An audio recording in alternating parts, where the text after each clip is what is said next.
Hello sir. Hello, నమస్తే. నమస్తే sir. ఓవరాల్గా సరే, ఎల్నినో ఉన్న ఇయర్స్లో కొన్నిసార్లు ఇండియన్ ఓషియన్ డయాపోల్ సహకరించడం వల్ల మనం 23లో ఎల్నినో ఉన్న ఇంపాక్ట్ కూడా కనిపించలేదు ఐఓడి. అవును. సో ఈసారి అట్లా ఏమైనా ఛాన్స్ ఉందా? అట్లీస్ట్ పాజిటివ్ ఐఓడి ఆగస్టు సెప్టెంబర్లో ఏమైనా రావడం వల్ల మనం ఏమైనా బచాయించవచ్చా? ఇది యాక్చువల్ గా మనకు ఇది అన్ఫోర్సీన్ థింగ్ సార్. ఎల్నినో అనేది అప్పుడప్పుడు వస్తుంది సైక్లిక్ గా, మీకు తెలుసు. అండ్ ఇది హిస్టారిక్ సూపర్ ఎల్నినో అని అనేసినాం మనం ఆల్రెడీ. ఎందుకంటే because of A particular condition. Ocean dipole కూడా మనకు ఛాన్సెస్ ఏం లేదు యాక్చువల్ గా. అంటే మనకు చాలా వేడి అయ్యి ఉండి ఇక్కడ లో ప్రెషర్ లాంటిది క్రియేట్ అయితే, especially west of like Kerala అటు సైడ్, మనకు Arabian sea side, then definite గా విండ్ అనేది సక్ అవుతుంది మనకు. అప్పుడు సౌత్ వెస్ట్ మాన్సూన్ కి లింక్ అవుతుంది. అది ఆల్రెడీ వీక్ ఉంది అనేది మనకు తెలుసు. ఎందుకంటే ఈ మోడల్ ప్రిడిక్షన్ చేసినప్పుడే ఈసారి ఇట్లా అవుతుంది కరువు మనకు అన్నప్పుడు ఇది కూడా అసెస్మెంట్ చేయడం అయింది. బట్ యాక్చువల్ గా మీరు అనాలిసిస్ చాలా బాగా చేస్తారు సార్. నేను అనొద్దు కానీ there are many news analyst. But మీరు డేటా పరంగా పర్ఫెక్ట్ గా చెప్తారు. That is perfect. There is science అనేది మనకు తెలుసు. సైన్స్ ఉంది కానీ సెన్స్ లేదనేది పాయింట్ ఇక్కడ. సెన్స్ అంటే ఇక్కడ when predictions are already made, what are the mechanism that are existing in place అనేది first point. Like water should be considered as a national budget. నీది నాదని ఉండదు. ఇప్పుడు మన ఇంట్లో నీళ్లు ఉంటే పక్క ఇంట్లో నీళ్లు ఉంటాయి. వీళ్ళ బోర్లో పడితే అలా బోర్లో పడాయి, వీళ్ళ పొలంలో ఉంటే అలా పొలంలో ఉంటాయి. రెయిన్ఫాల్ అనేది కామన్ బడ్జెట్ ఒక నేషన్ కి అనుకున్నప్పుడు గవర్నమెంట్ పాలసీల వీక్నెస్ ఉన్నది. హ్యావ్స్ అండ్ హ్యావ్ నాట్స్ అనేది చాలా క్రియేట్ చేసినాం మనం. ఈ డిఫరెన్సెస్ లో ఏమైతుందంటే డిస్ట్రిబ్యూషన్ ఆఫ్ రెయిన్ఫాల్ ఎట్లున్నా సరే, మన బడ్జెట్లు యాన్యువల్ బడ్జెట్లు పెరగవచ్చు, నెంబర్ ఆఫ్ ప్రాజెక్టులు పెరగవచ్చు. వాటర్ షెడ్ ఎందుకు చేయలేము మనం? Why they did not secure us today? మరి డ్రాట్ ప్రోన్ ఏరియాస్ లో అయితే అవి కల్చర్ మనకి షెడ్లు చేయడం అనేది. And none of them are supporting and all the structures you have to reevaluate. ఈ రోజు అవి ఎందుకు మనకు అవసరం లేకుండా ఉండిపోయినాయి? Why they are unable to support us in this situation. Even soil moisture లాంటిది కూడా ఫండమెంటల్. అది లైక్ సాయిల్ ఆర్గానిక్ కార్బనే లేదు అన్నప్పుడు ఇంకా మనకి ఎలాంటి స్ట్రక్చర్ ఉంది సాయిల్ లా? హౌ డు వి ఇప్పుడు బయోచార్ లాంటివి నేను చెప్తున్నా. డెఫినెట్ గా మీరు చూడవచ్చు ఫీల్డ్ లో ఇప్పుడు ఎల్నినో వచ్చినా గానీ బయోచార్ చేసిన ఫీల్డ్స్ లో దే ఆర్ ఫార్ బెటర్. అంటే మాయిశ్చర్ రిటెన్షన్ లో గానీ అవన్నీ కూడా, ఈవెన్ గాలి లెక్కించి కూడా నీళ్లు పట్టుకోవచ్చు చెట్లు. ఆ సైన్స్ కూడా ఉన్నది. వర్షమే పడాల్సిన అవసరం లేదు. ఇది మనం వింటర్ లో చూస్తాం. చాలా పంటలు మనకు ఈ ఫాగ్ నుంచి కూడా ఆటోమేటిక్ గా అవుతుంటాయి. So there is a science beyond అనేది పాయింట్. నేషనల్ బడ్జెట్ అనే దాంట్లో మనకు వాటర్ బడ్జెట్ అనేది టోటల్ చేయాలి. లైక్ పానీ పంచాయతీ లాంటి మోడల్స్ ఉన్నాయి.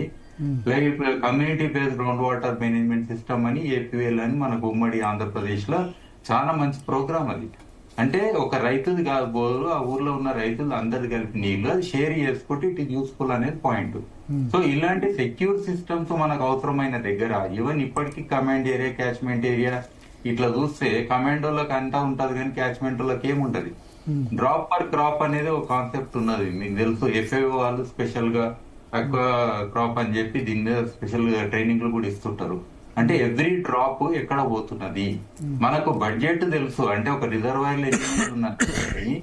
బట్ హౌ దిస్ వర్చువల్, అంటే వర్చువల్ వాటర్ అని కూడా మనం అంటాం అల్టిమేట్ గా. ఎందుకనంటే మనకు 5,000 లీటర్లు వరి పండించనీక అవుతుంది. ఇట్స్ ఓకే, పండించాల తప్పులేదు. కానీ నిజంగా అంతకంటే ఎక్కువ అవుతుందా? లేకపోతే లీకేజెస్ ఏడున్నాయి, లేదా సైఫనింగ్ ఎక్కడ అవుతుంది, అన్అకౌంటెడ్ ఎక్కడ పోతుంది? ఇది తెలుసుకోవాల్సిన బాధ్యత మన సిస్టమ్ కున్నది.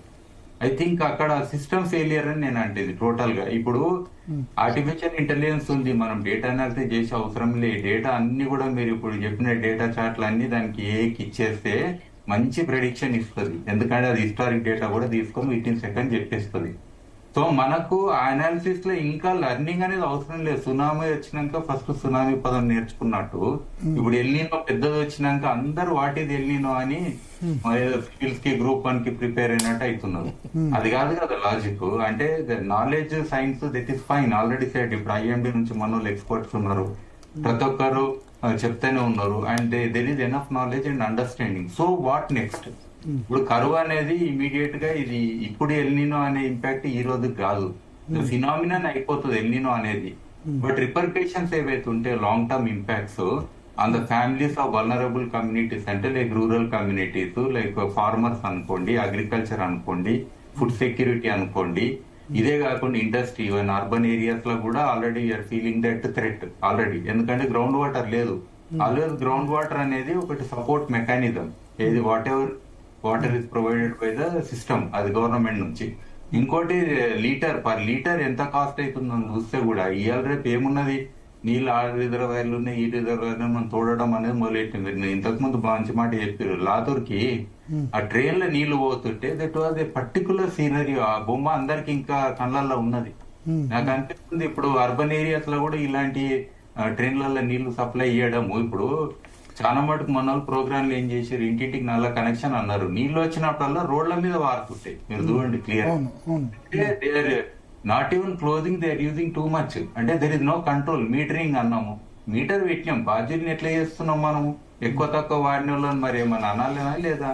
కొంతమందికి అయితే 24 గంటలు నీళ్లు వచ్చేట్టు కూడా నేను చూసిన. డౌన్ లో దగ్గర ఇల్లు ఉంటది, ఏ నీళ్ళని తాగుతున్నారు ఇవాళ రేపు. ఇంకోటి సీవేజ్ అండ్ క్లీన్ వాటర్, ఇవన్నీ నిజంగా కూడా ఈ యొక్క టోటల్ వాటర్ లో చూస్తే క్వాలిటీ ఆఫ్ వాటర్ గానీ, ప్రతి ఒక్క డ్రాప్ ఆఫ్ వాటర్ గానీ, ఇదంతా కూడా ఒక నేషనల్ సెక్యూరిటీ దాని కింద తేవాలి. ఎందుకనంటే డెవలప్మెంట్ అనేది దానికి వాట్ ఆర్ ద లిమిటేషన్స్ అంటే 100% నీళ్ళు అనేది లిమిటేషన్.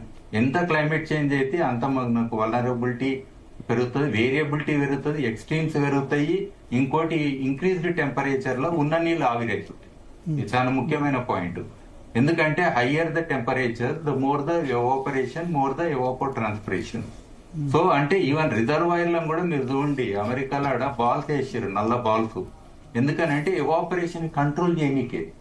అంటే ఓపెన్ గా కూడా మనం నీళ్ళని అట్లా స్టోర్ చేయనీకి అవకాశం లేదు. వెరీ గుడ్ మెకానిజం లాజికల్ గా. మరి ఇలాంటి ఫ్యూచరిస్టిక్ టెక్నాలజీస్ కూడా మనోళ్ళు అడాప్ట్ చేసుకొని, తర్వాత నేను టర్కీ పోతే అక్కడ ఆల్మోస్ట్ పొలం వరకు కూడా మీటర్ పెట్టారు. ఏది ఒక రైతు ఎన్ని నీళ్లు వాడుతుండ అనేది ఆయనకు తెలవాలని. అఫ్ కోర్స్ మంత్లీ కొన్ని పైసలు వసూలు చేస్తారు కానీ, బట్ డెఫినెట్ గా they want to know how much that farmer is using the water. అవన్నీ మనము చేస్తే మంచిదని అనిపిస్తుంది. దెన్ ఈక్విటీ అనేది అవుతుంది. ఇప్పుడు ఇయ్యని వాళ్ళకు మనం ఇవ్వచ్చు, తర్వాత లేని వాళ్ళకు సపోర్ట్ చేయొచ్చు, ఇవన్నీ చేయొచ్చు. ఓకే. సో దిలీపాచారి గారు, భారతీయ జనతా పార్టీ